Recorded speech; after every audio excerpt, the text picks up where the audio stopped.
All right, so we're live. So, hello everyone, welcome to the meeting.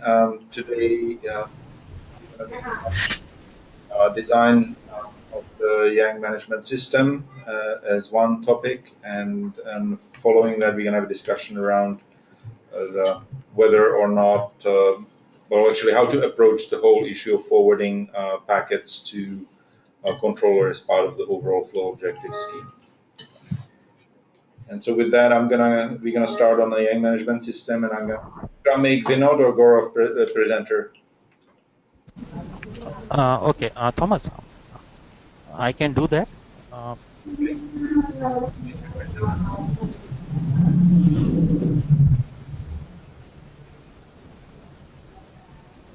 Should now receive the prompt to share your screen.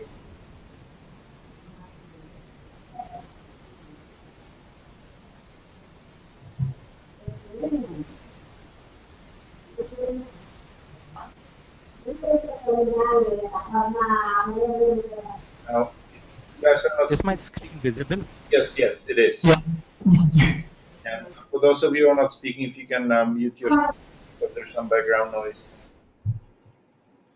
Okay. Okay, sure.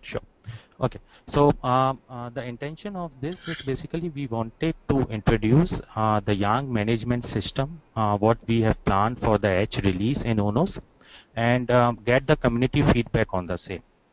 Okay. So, like before moving on to the details, okay, let me touch upon the background of it. So that basically, first thing is why we started the Yang project in ONOS. What was the requirement we are trying to address with the Yang project? So first of all, if we look at the SBI, we saw improvement scope in terms of driver development basically.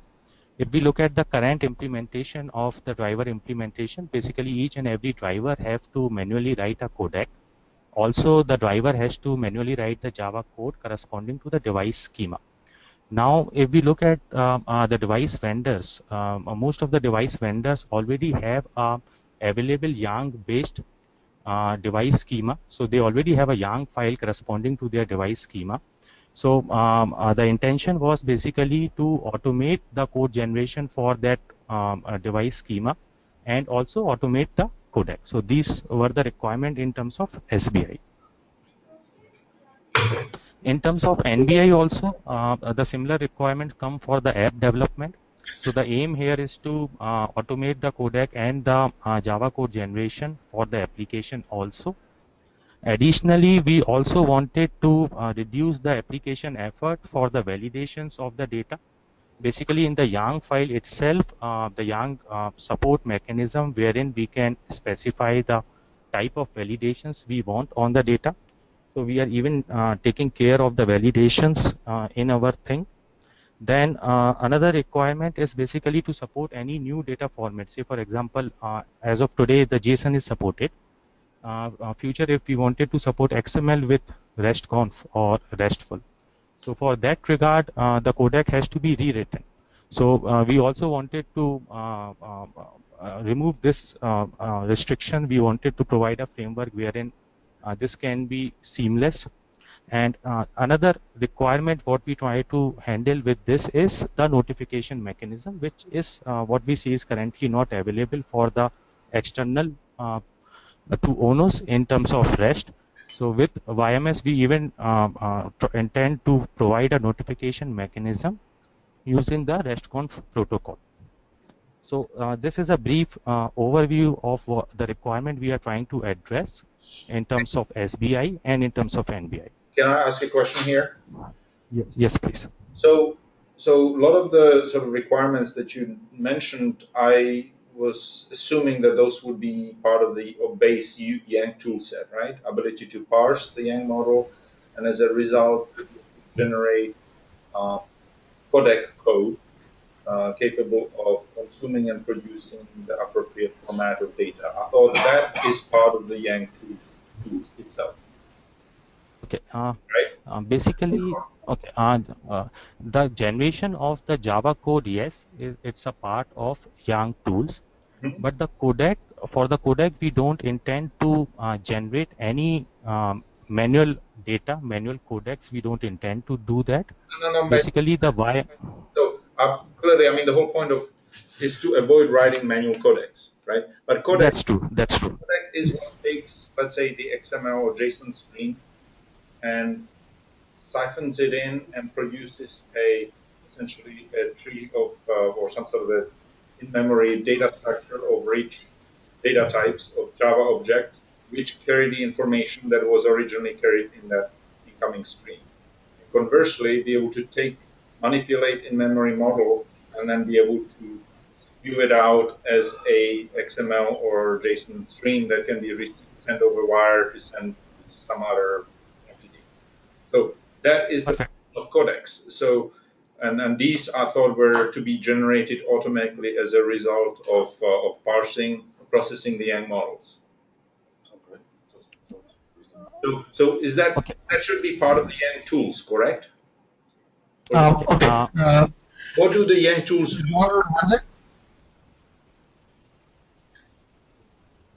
Okay, so basically, if we look at the Yang tools, right, the Yang tools basically does two things. The first thing is creation of the Java code. Second thing is the creation of the metadata information. So this metadata information is nothing but the Yang representation in a Java tree format. So we have this metadata information corresponding to each and every Yang file. Now, any application or the driver who wanted to use the YMS services will register their schema with YMS. Now, YMS knows their schema informations.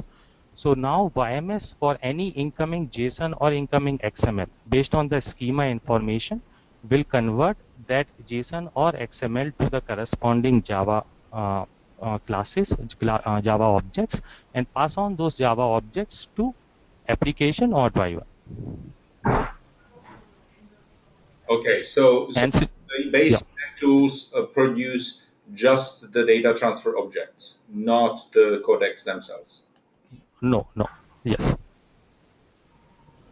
Okay. Thomas, could you just repeat the question? Like the intention is like we are automating the codec, but the code generation is only the information exchange. It will be more of a beans, and the business logic is there in the Yang management system.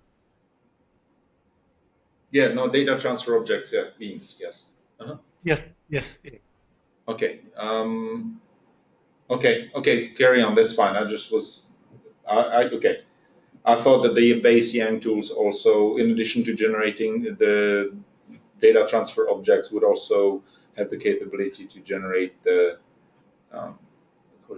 necessary codecs. But that's fine. I mean, it's fine for clearly they should be kept separate from each other, as not to mix concerns. I just thought that they were still under the same Yang tools umbrella. But carry on. That's fine. So who generates the codec?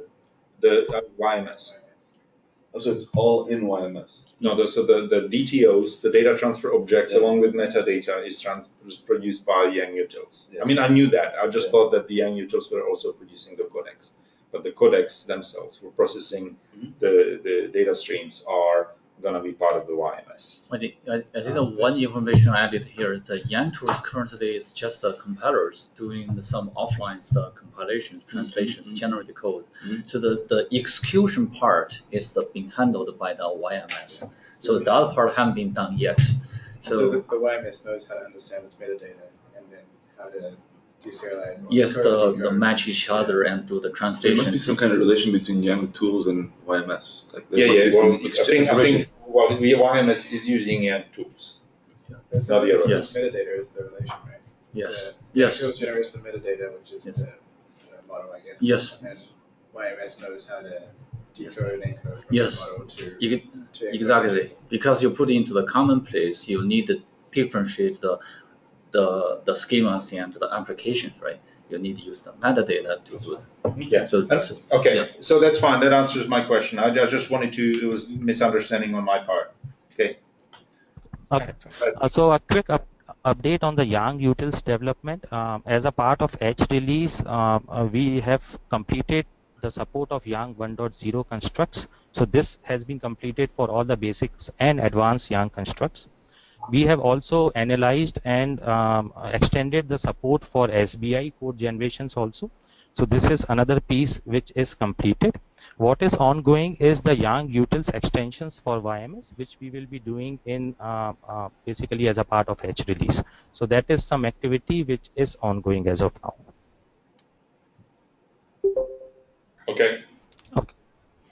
Okay, so coming to the YMS details now. So YMS is going to be the core of YANG in ONOS. Basically, all the applications and the drivers will register their schema with YMS, and it will be the YMS who will be automating the codec functionalities for driver and applications. So basically, after doing the codec functionalities, it uses the YANG utils generated Java objects for communication with driver and applications. So if we look at the NBI, basically YMS is going to be one of the application in ONOS.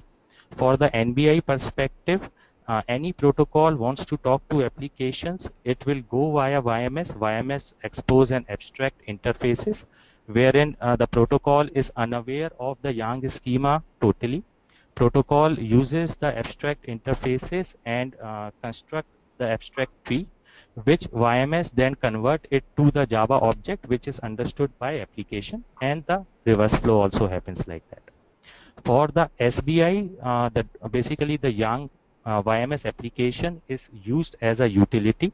So driver can perform a encode or decode functions using YMS application. In case of encode function, it give a YANG object as an input to YMS, and it gets a XML or whatever data format it is looking at back at driver. For the decode functionality, it gives the XML or any data format to YMS application, and the response is the YANG object, Java object. So for the SBI, it is used as a utility. So, okay, so I'm just trying to figure out,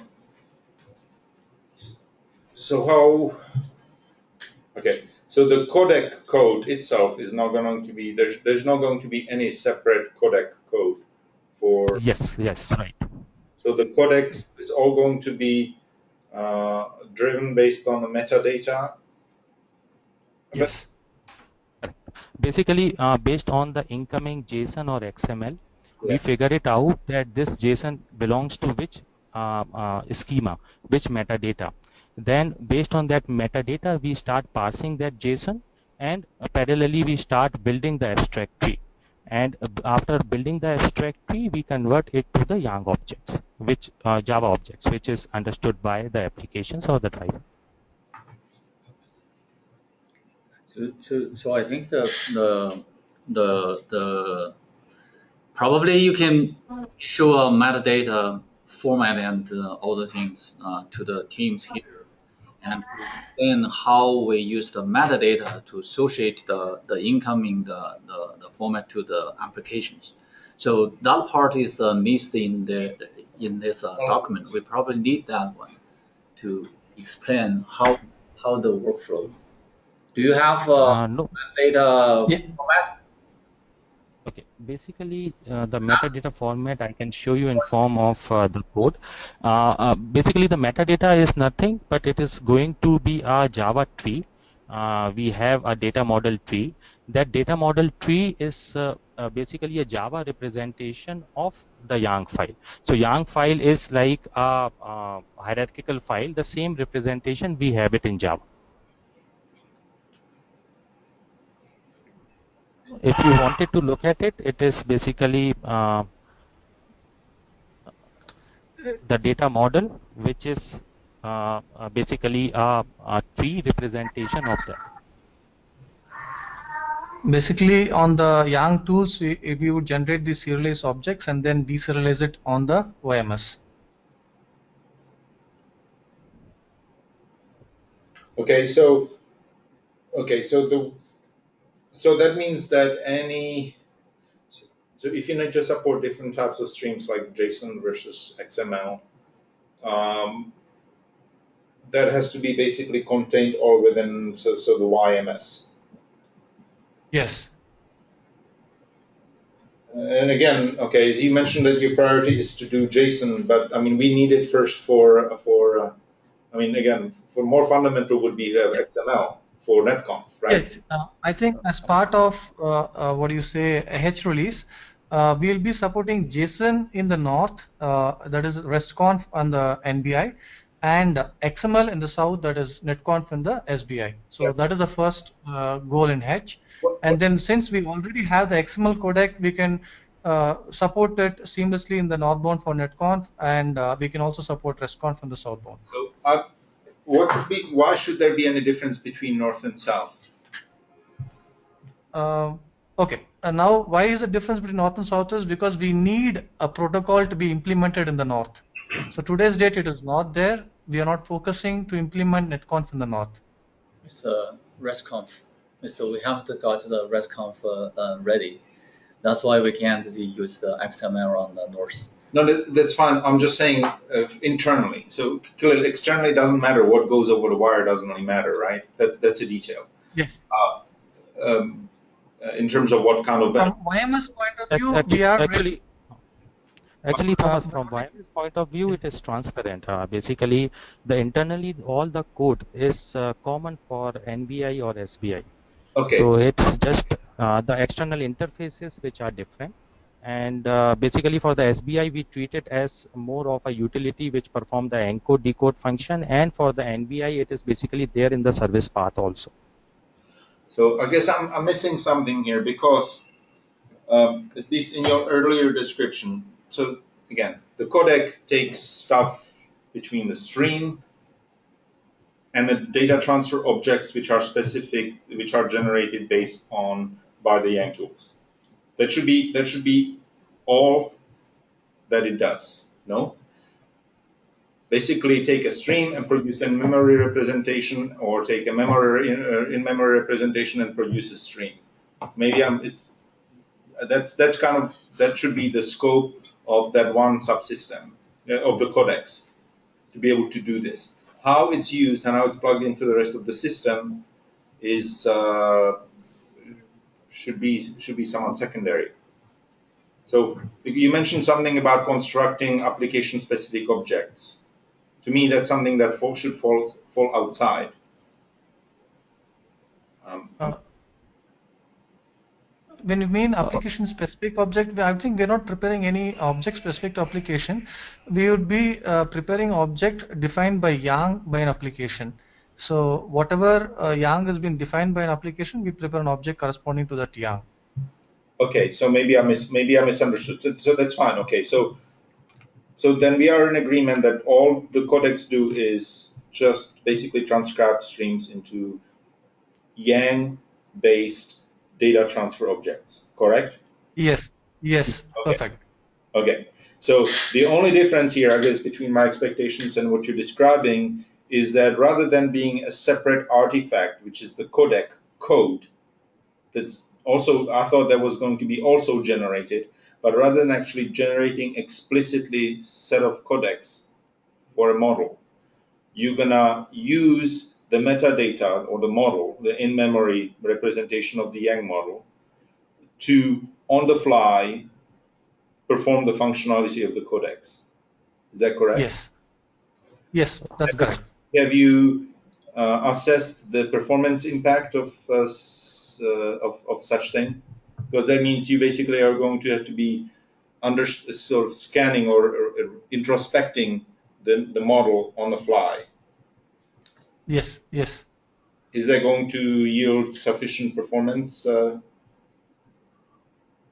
for the Now, for example, in either case, for example, when we have to generate the codec to validate the data, again, it has to do the same validation. Over here, it is going to be a validation based on the schema. So basically here, we would get the input, what kind of validation to be done from the schema. If you are going to auto-generate it, it would be the static code that is generated. So there will be a marginal increase of trying to map it to schema, but it's not going to be a huge difference. Okay, that's fine. I just wanted to make sure that um, that was kept. Okay, adding to this, Thomas, actually there are few more reasons why we opted for this approach. Basically, in Yang, there is something called as augmentation, wherein one application can augment other application at the runtime. So if we generate the static codecs, we will not be able to support the Yang augmentation scenarios. So that was one another reason why we went with this approach. Okay. I kind of feel like it's hard to understand how the workflow is and how things work without running through an example. Kind of like from top to bottom to kind of run through and Okay. see what it is. Okay, maybe I won't say anything. But yeah, that's kind of how I feel because it's kind of hard to understand what is actually happening. Um, at least I'm not being able to follow. Maybe it's too early in the morning for me. Okay, so carry on. Okay, so this is just the call flow for the driver implementation using Yang. So the prerequisites are basically driver needs to model its device schema in Yang. It needs to use Yang utils to generate the Yang model Java classes, and it needs to register with the YMS framework. So these three are the prerequisite. Coming to the call flow, basically when the driver is invoked, driver creates the Yang model Java class objects. This is, I'm talking about the encoding scenario. So driver creates Yang model Java class objects. They call the YMS application encode functionality, wherein the input is the Java objects, and the Yang management system application convert this Yang object to the corresponding XML format, and it returns the XML format back to the driver. So now driver uses this XML to communicate with the device. Okay. So is the driver auto generated as well? A driver actually based on the Yang model, if it is the device schema of the driver will be auto generated. Basically, the Java code corresponding to the device schema will be auto generated, but driver as a whole will not be auto generated. Somebody has to construct the object model. The object model comes from So the Java classes. Okay, so on the way in, so on the way from the controller to the device, right? Uh-huh. So we have the data transfer objects that we need to basically arrange to be able to, in a tree or some sort of structure, to be able to indicate what needs to be on the device. So that's different, right? But what happens at the application level and I don't know, some app level that's doing something to the device. So the application is gonna so if you want to have applications independent of the models, the application is gonna call on a driver through the standard abstraction. Okay. At least that's our way of doing things. The ODL way of doing things is quite different, right? With ODL, application is fully exposed to the Yang model. And that's what we're talking about here as well, right? No, here. How can you make applications so-called? Okay. How can you make a standard API for the driver across different Yang models? Well, so this is for the abstraction, the driver abstraction, the behavior abstraction. Right? No, I understand that when we handcraft it. Sure. Yeah. So the driver is handcrafted, but rather than driver itself, using then in turn handcrafting XML to send. It's gonna handcraft in memory model.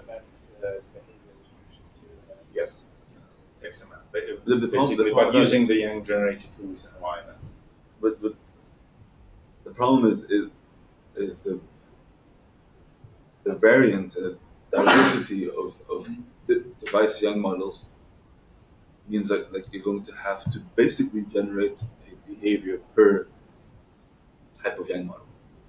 It's that behavior is per service. If it's a layer 3 VPN. Okay, hold on. You're talking about a high level service. No. Layer 3 VPN as a whole. It's on the southbound. Hold on. It's not on the southbound. Hold on. A layer 3 VPN is a construct to connect two endpoints. Okay? But now, when you configure a layer 3 VPN on a device, that changes from vendor to vendor to vendor. Yes. Okay? So you agree on this? Yeah, of course. Okay. So the problem is now you're going to have a Cisco driver and a Cisco behavior Cisco driver, Juniper driver, ON.Lab driver, and whoever driver. Yes. Right. And you're saying that the behavior, right? For layer 3 VPN, we can handcraft a behavior for that, right? But you're always going to have to build that mapping every single time, right? You see what I'm saying? Right? So that's it's and it's all indicated by basically a mapping between our abstraction, which hopefully masks any differences between vendors. But right? But then per network service. Well, per facet, per behavior, right? Per whatever we decide to model as a facet of behavior. But we can't do that until we know what both the network services are, right, as well as what the device young models are, because we don't necessarily know the entire gamut of features that are supported by devices. Which is why I suggested completely decoupling the network services and think about just purely device configuration. How do we, let's say, configuring VLANs on devices, configuring queues, configuring PoE, configuring those sorts of things. Again, that would work to some extent, up to a certain point. The problem is that all these features are interrelated. For example, you might do QoS in a VLAN. How do you, if now you have decoupled these features, right, and they're in their configuration are atomic, right? How do you make sure that they happen in a transactional way? You can't anymore, right? Because you're going to push one down and then the other one, and in the meantime, back is good. So the point is so we're talking on the other meeting, or after the AT&T, where we have to. I mean, I don't like saying it, but we have to kind of like forego some kind of abstraction, right? So for configuration. So that's fine. So let's pretend the drivers are not here, right? Let's just focus. If you were to focus this on Yang tools and YMS. So what needs to happen in order to be able to communicate with the device, right? So forget about whether it's application or driver doing the work. So somebody has to construct an in-memory model that's coherent, right? And then call YMS. And YMS can then take that in-memory model of the data transfer objects or beans, whatever, and using the information that it has about the pre-registered model, it will generate appropriate data stream out of that.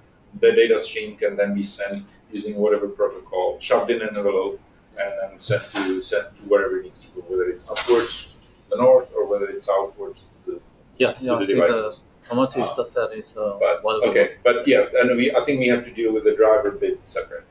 I mean, you're absolutely right. There's some concessions on transactionality, or we need to make concessions on applications being exposed to the full device details. I mean, something's got to give.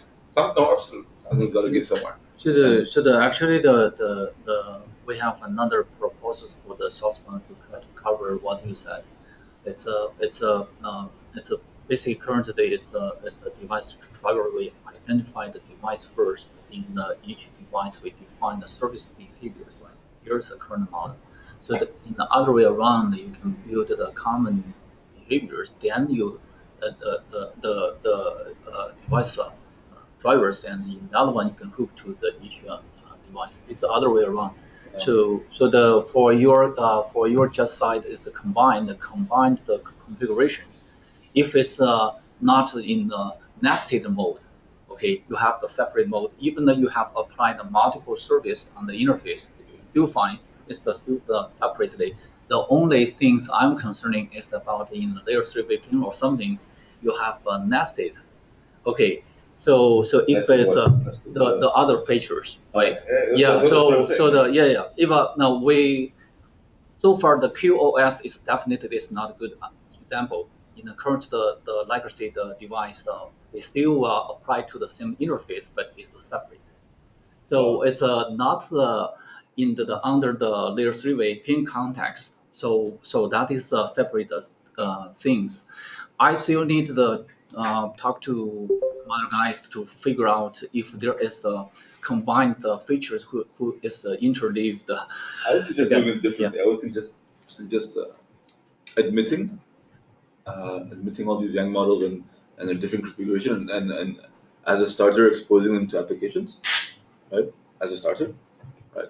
And then as we grow our portfolio of features, right, we can kind of like reverse engineer an abstraction around those that make it more general That's fine. That's applications, perfectly fine. right? Yeah. Because usually that works the best. Yeah. Yeah, because we don't know, right? We don't necessarily know the entire spread of features.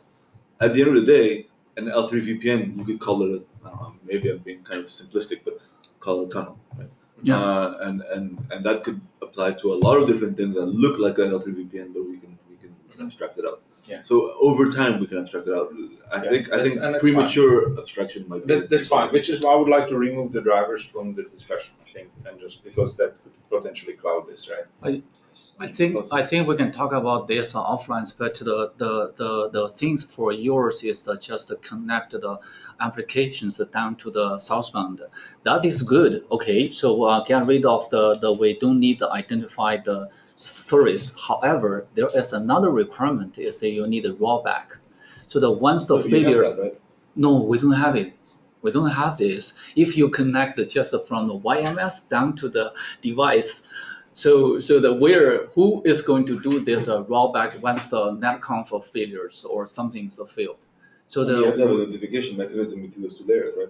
No, you can't just post the annotations or the notifications back to the applications, right? So the controllers need to take care of this. That's why we need the stores and to take care of this transactional operations. So now we need to build. That seems like a separable problem because it seems to me that like netconf provides the mechanisms to commit and do transactional operations to your device. It provides that functionality, and then the layers on top just need to kind of preserve that functionality via some kind of communication path. So the fact that like I push something to netconf and netconf fails, the netconf provider should tell me I failed, and therefore I go back to YMS and say this failed. YMS says okay, roll it back. Okay, roll it back. And Of course, of course. But say some mechanism you need to be built in the drivers, not push back to the application. Yeah. So let's focus on one thing at a time, I think, and then there's danger in commingling some of these concerns. So that's fine. Yang tools does the DTO generation, metadata generation, so they can process the model. YMS, at least for right now, should focus entirely on be able to essentially manage these models and their augmented, and then be able to use that information, central information, to produce and consume streams of data, whether XML or JSON. That should be it for now. The whole store, I think I understand where you're coming from, but let's deal with it completely separately. And I think Ali's absolutely right. They shouldn't be mingled together. Yeah. I think you're absolutely right too about the abstractions. We can reverse engineer this later. So it's a good morning. Yeah, actually, I completely agree with the summaries. So currently we don't need to deal with the YMS. The stores. We can bring the stores, and that's a separate discussion. Yes. Anyway, Agreed. I think for that I would like Madan to be here anyway. Yeah. So okay. So I think this makes sense. We can for now leave the drivers out of the picture. I mean, it's perfectly fine if you leave them in your diagram here. I just wanted to make sure that for the purpose of the discussion. I mean, in some way, you could still have drivers You per can, device. It's just that they have no abstraction. Yeah. Yes. Correct. Might be actually a desirable way to do it. You just have an open wide behavior. But actually, your behavior is just your Yang RPC. Yeah, exactly. Right. Because okay. All right. So we can move on. Sorry for. So the government, if you have any comments about the questions that we are talking over here, you can just give the team your comment and your thought. Okay. Okay. One thing was like I was not able to get the complete context because some of the discussion happened internally. What I understood was we are trying to understand what is the responsibility of driver or how driver needs to use the YANG utils. We are not very clear with what was the discussion, the core of the discussion. So for right now, just ignore the driver. Okay. In order for a communication to happen between ONOS and the external entity, whether it's a device or service, something has to register the models, like you said, right? And the metadata. Yes. And when Correct. when the stream comes in, the stream needs to be passed to the YMS, and YMS, as a result of the schema that's embedded in data stream somewhere, will produce an in-memory model. And conversely, when you give it in-memory model, it'll produce a stream that can be sent to external entity. Correct. Right? Correct. Like for example, the use case that we are given is a driver. The same thing could be reused in a provider as well. So like what you said, as long as the stream is given to us, we translate it and give back the object. Yes. So it doesn't really matter whether it's application driver or provider that does this. Yes, yes, yes. For the point of this discussion. Okay, go ahead. Yes, yes. Yeah. Okay. On the similar lines, this is like the RESTconf implementation using YANG. So in case a query is coming from a RESTconf, it goes to a RESTconf server. From RESTconf server, in an abstract format, it goes to a YMS. YMS, based on the query, figured it out whether this query is for single applications or multiple applications, which is quite possible in case of augmentation. So based on that, it communicates with the applications, get the response. The response it sends back to RESTconf server and back to the client. So any communication between RESTconf server and YMS, it's in the abstract tree format. The communication between YMS and application is basically the YANG modeled Java classes. Okay, I'm still scanning here.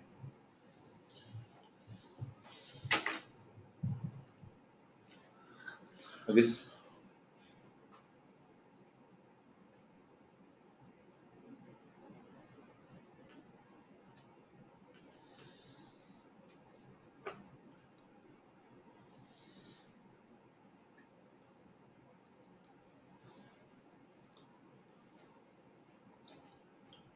Okay. So I'm lost a little bit on a YMS to application. So Okay. that's okay. So It's just a mapping from the um, the application's interface to be exposed via YANG, right? So you can give that to some other third party, right? They know the API calls to make, and those get converted via YMS to the app, and the app performs the translation from the API yeah, to the device, presumably the device, not necessarily, but presumably the device model. Yeah. Presumably. It's the idea is similar to the Ali you asked before. Originally, you were thinking we can model the ONOS API. ONOS APIs, right? Same By the thing. YAMS, it's the same things. Even the core, if you want to expose the core APIs to, you can model the other ones Yeah. to hook to this one. It's not. Yeah. It's just a simple little.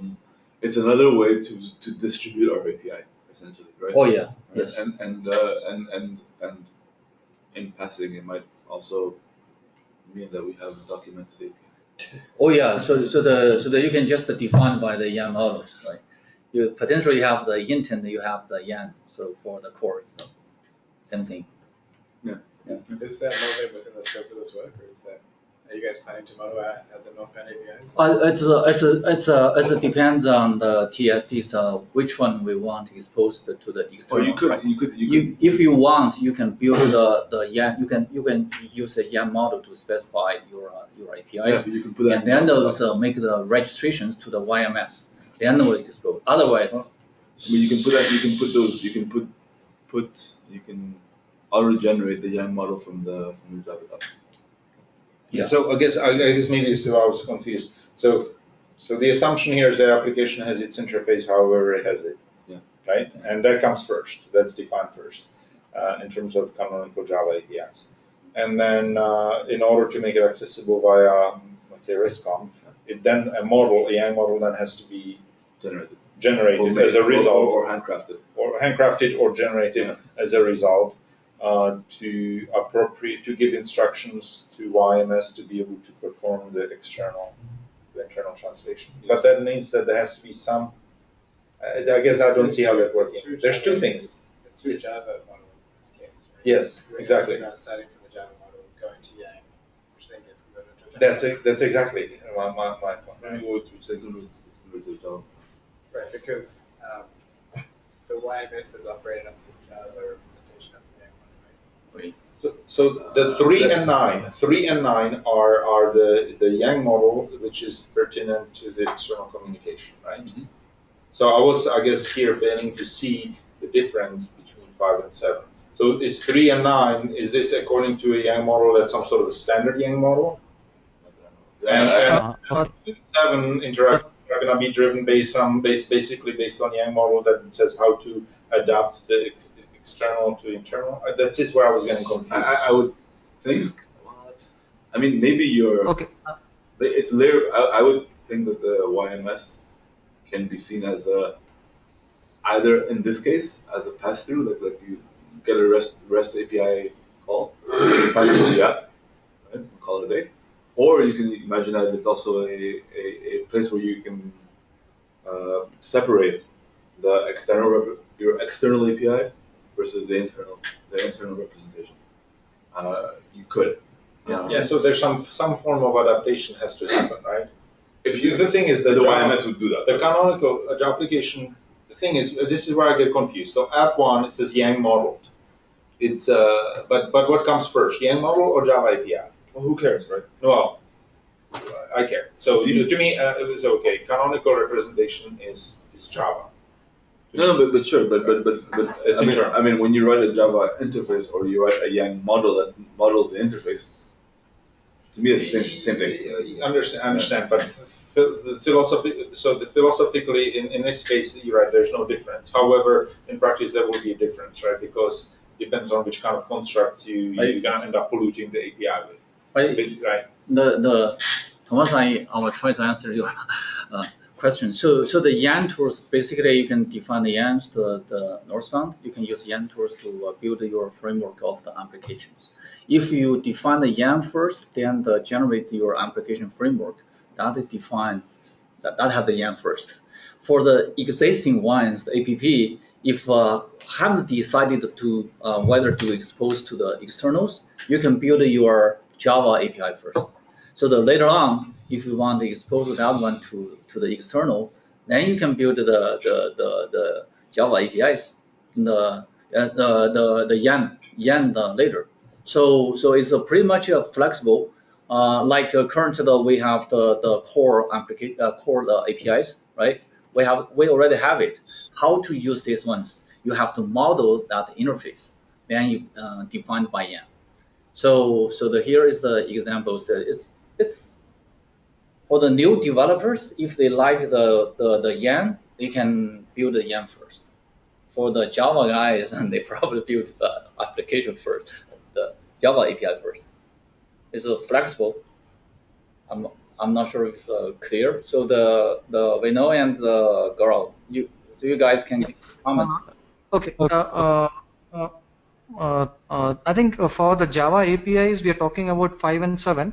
And I think there is also a question about 3 and 9. So let me clarify about both 5 and 7 and 3 and 9. First thing is we define a Yang file, and then based on the Yang file, we generate the Java. And then we use this Java for communication with applications. So YMS knows what the Java means to the corresponding Yang model. So this is what is supported in H. Going further, we'll be supporting annotation if there is already a Java, and then application should annotate in the Yang. This Yang maps to which existing Java. So that is not there in H.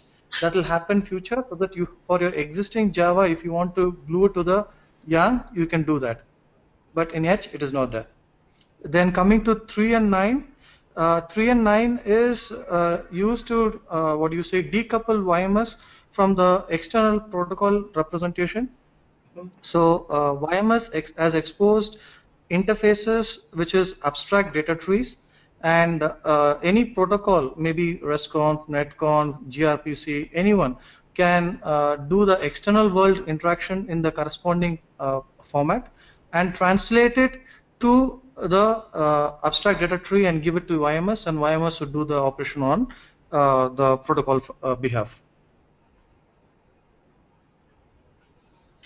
No, the operation, what do you mean the operation? The operation meaning the synthesis of the data, right? Of the data stream. Yes, yes. So for example, if you take JSON or if you take XML, so yeah, the protocol parsers would natively use any of the XML parser or the JSON parser, and then abstractly walk the tree and give it to us. And we would construct the Yang, we would map it to the corresponding Yang schema and generate the objects and give it to application.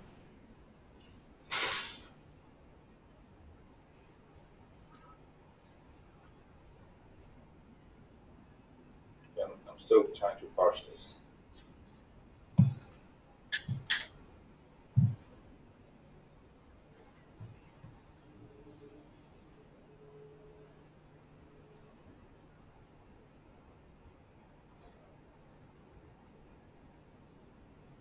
So in this case, there's actually two separate calls, two separate sets of arrows that go between the RESTconf and YMS. One of them is to solicit YMS to help decode or encode the model and stream. Okay. 3 is the request coming from server to YMS.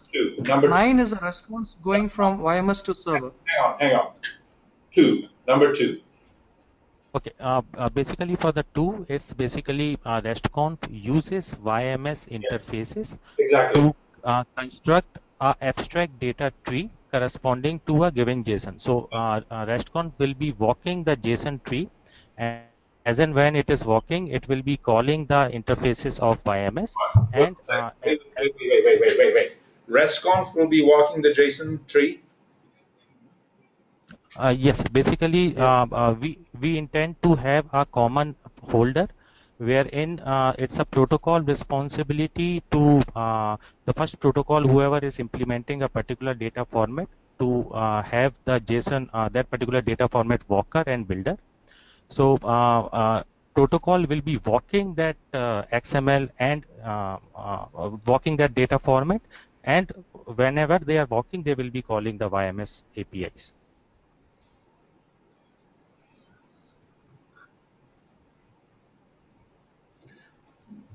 What is the reason to have the so other than the protocol needs to, usually like with netconf, right? I presume a similar thing would be with RESTconf. The data of importance is usually in some sort of an envelope, right? So clearly, the protocol has to be able to deal with the envelopes, right? With the sort of the container messages. But once it extracts the data out of the envelope, it should. Are you suggesting that it then also further continues to parse it, or can it just give the entire message to YMS to decode? Are you suggesting? Okay.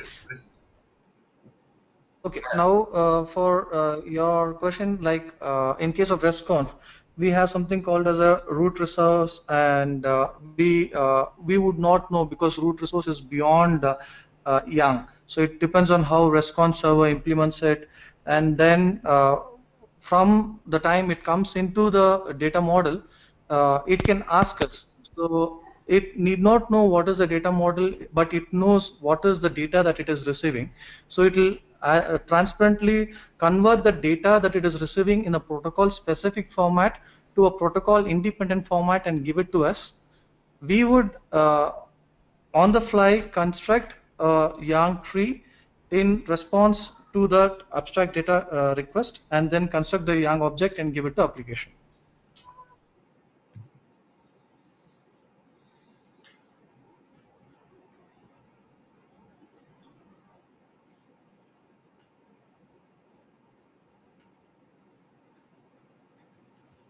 Okay, so Okay, so I mean, remember the thing I said about the envelopes, right? Or some sort of containment in message for messages. So isn't that? Didn't you just describe what I said? The RESTconf would extract, basically strip away the outer layers of a message, and then pass the message to YMS to be able to produce basically the abstract data tree. I think Right? Isn't that what you described? Okay. What you're saying is I get the complete XML chunk and then give it to what do you say YMS. Yes, there is a what do you say utility which it can use to do the transparent encoding like the driver. But there are some other functionalities of RESTCON. For example, it needs to maintain an entity tag, or it needs to maintain the timestamp. Then such functionalities of the particular protocol needs to be taken care. So if there is a protocol which needs to understand even the tree format, then they also need to participate in understanding the tree. So for such protocols, we support it. If the protocol do want to support data object level entity tag and timestamp, it is free to do it. It could directly use the utility and get the object and give it to us. So both are doable. Can I add something? I think the Thomas question is about the how do you treat the payload of this RESTCON. So basically the headers, they have communication headers, the RESTCON headers, the messaging headers, right? So your RESTCON for server will take care of all these things, and the just reorg or the some RESTCON for protocol specific information from the payload and generate your abstract data and pass that data to the YMS. The YMS use the metadata to associate the schemas to interpret that one, to translate that the payload into the Java object. Here's my understanding of how the workflows is. So when the abstract data you mentioned here is basically independent. It's independent of the RESTful RESTconf. Here is my understanding. I suggest here. So for the flows, the one and the number 1 and the 3 and the 9 and the 11. So probably we can use example the message the packet format and the message format to explain how the messaging is being taken care in the number 1 and the 3 and the 9 and the 11. How do you think? Sure, Patrick. That can be done. Yeah. Actually, just to add on the point, what we are trying to mention here is, in case if a protocol is interested to know what is there in the payload, then we give a mechanism wherein protocol is walking the payload also and abstractly calling the interfaces of YMS and building the abstract tree. That is first mechanism. Second mechanism, what we have also provided is, in case if a protocol is not interested to know what is there in the payload, so in that case it can directly call our encode decode functions, wherein it can pass the complete data format, say for example XML as a string to us, and we will walk the XML and construct the data for it. So the XML walking logic is also there in YMS only. So YMS utility will be there, who basically protocol will be using that utility only to walk the XML or JSON, and we will also be using that utility to walk the JSON and XML. So we provide both option to protocol. Basically different types of protocol have different expectations. So as Vinod mentioned, like for RESTconf, they need to know what is there even in the payload. So they can do that, they can walk it and take appropriate actions if they want. For netconf, if they are not interested, for the driver we are giving encode decode function, so they can transparently pass the complete string to us. We will do the activity for them. I guess what I'm lacking here, so I mean, I see the interactions here. There's many different types of interactions that the outside world has with YMS, and my concern here is that there's just too too many different responsibilities sort of painted in the same high-level box. So clearly, I would expect that there will be different parts of YMS that will have different responsibilities. But I guess what's lacking here, at least for me, is the sort of seeing the structure, because there's many different types of relationship, right? You've described where YMS will be able to maintain models and metadata. It will be able to encode, decode things. Okay, but now you mentioned JSON and there's going to be XML. Is it all going to be under one roof, or what are going to be the parts that are going to be doing the encoding, decoding? Is it going to be extensible so that it can, for example, be in binary format or whatever, and not just JSON, right, or XML or some other? It could, Uh, and Gaurav, can you so just go back a couple of and slides also, back? hold on a second, let me finish. Also, another aspect is now aspect of the interactions is be able to help applications walk the data format, and so there seems to be many different kinds of really separate concerns that are mixed together at least conceptually into one big box called YMS. And I would like to be able to break that box up, and you can still call it YMS, but there's different parts, different concerns of that system that should be kept, in my view, separate. Now they can all revolve around the same, they can all be centered on knowledge of the same data, which is the model metadata and the Java classes generated as a result of the Yang tools. They can all be centered on that, but to me, they should be separate concerns, and they are separate concerns in principle, and they should be kept separate in code. And I guess I'm not seeing that, and so clearly this is a very useful set of diagrams that sort of paint the interactions of YMS with the outside world. But it would also be good to maybe have some sort of an internal representation of what of the Yang utilities. So okay. Okay, Thomas, coming to that, actually, exactly we have done like that. We have partitioned the complete YMS application into multiple small modules. So different modules have different things to take care. Say, for example, we talk about walking by ourselves. So for walking by ourselves, the XML format, we have something called as YSB, which is Yang SBI broker. So which does it for us. So in case if that is not required, that component will not come into picture.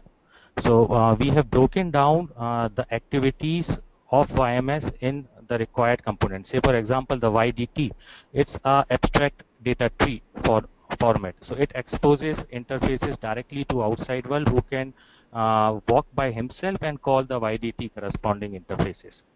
And same YDT interfaces will also be called by YSB, which is SBI broker, who is working on behalf of protocol and calling it. Okay, so my suggestion would be to focus on basically production and consumption of just codecs for right now. Just take messages as a whole and produce and consume the in-memory models. That would be I would suggest doing that first, because we will need that Sure. for concrete configurations. I want to make sure that we don't go breadth first and produce a big, huge, giant system that will potentially take a long time to deliver. I want to make sure that we have rather make concrete progress on the fundamental functionality, right? So we have Yang tools give us means to produce Java code and metadata. Next needs to be the codecs. Ability to, whether it's separate codecs, no, it doesn't matter. But we need to be able to consume and produce data streams, XML and JSON. And I understand Sure, you sure. prioritize JSON first, but I would actually prioritize XML first, because that's what's needed for NetConf. Right. We agree to your point, and point taken. We have also given priority to XML. As of today, the code is already ready, wherein we are working XML and calling the YDT. And this week we plan to have a basic framework wherein like we can see the multiple pieces of YMS in Jared. Okay. I think the back to the Thomas question. Yes, we are in the first rate is is a very the basic functionalities. No stores, no such complicated the features included here. It's just the registrations and the codec. Okay. So so let me see. So I guess I can't really see much context in here. So, but do you have in your presentation? Maybe I should let you finish your presentation, and that will clarify some things. We're probably jumping too much ahead because the high-level diagrams are probably opening up some questions that are probably answered later on. So, okay, YMS, okay. Perfect. Okay. Okay, so this is a roadmap.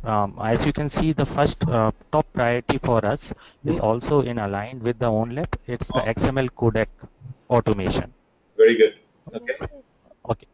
The second is the JSON codec for NBI. So that is what we wanted to have it for the Hummingbird deliverables. So data store, anything is like we have not planned yet. We have a framework which is extensible enough, but we are not working on that as of now. Okay. And for the I release, basically we intend to support Yang 1.1 version. This is what we have in mind as of now. We would like to further discuss and take up the I release activities. But this is one activity which is pending as of now, which is the support for Yang 1.1 version. Okay. And the second activity is like as of now, the Yang only support lists. So we wanted to support more richer data structures like maps, sets, and all. This is one limitation in Yang itself as of today.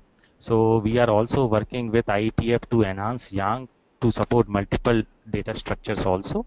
And also we wanted to have a framework wherein the application can override the default generated implementation.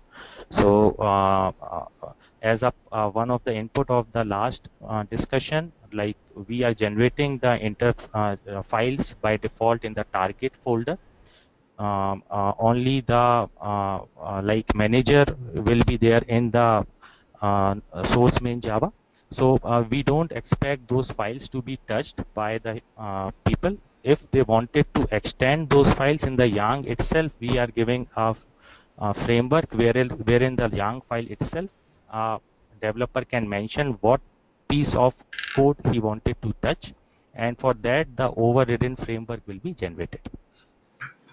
Okay, we can discuss those things later. I'm primarily concerned right now about sort of more of the fundamentals, and getting them to the point where we could actually start configuring devices using netconf. So okay, as long as these constructs will be there, that's good. And again, I just want to make sure that in terms of the code's internal code structure or design structure of the YMS the system, it's kept modular. I just want to emphasize that it's kept modular, and the concerns are kept as much as possible separate. So Sure. I guess for that, I didn't get a chance to see the document. Is there any chance you can share the document with us, or make sure that the necessary information is on Wiki? We can do that. We can do both Thomas. of them. We can share the document and also update the wiki. Okay, yeah, please do that. That would be good, because it's something that we'd like to also share with the community for feedback. Sure, Okay. sure, Thomas. Also, like we have committed the basic framework in Gerrit. If it will be good, like if you can review that if you have any chance. So maybe you can give us the feedback based on that framework also. So the interfaces and all is already checked in. Okay. We are working on the implementations now. Okay. Yeah, I think that we should use the website to post all this internal information to So I suggest to update our wiki to post all the information there. Oh, well, that's, it's a- I mean, it's a- it's fine. Whether it's just if it's reachable from wiki, that would be good. Yeah. We already created the wikis for the Yan designs, so we can separate. Okay. Yeah, we can So post that. yeah, we're over time right now. I think we probably should postpone the punt objectives for later. Punt objectives. We'll just discuss them next week at 4. All right. Okay. So thank you. Since we're past hour, we're gonna have to close the meeting. So if you can share those documents with us and maybe update the wiki, that would be good. And that'll provide more context for the code reviewers for the YMS code reviews. Okay. Sure. Thanks a lot for all of your time. Okay. Bye-bye. Thank you. Bye bye.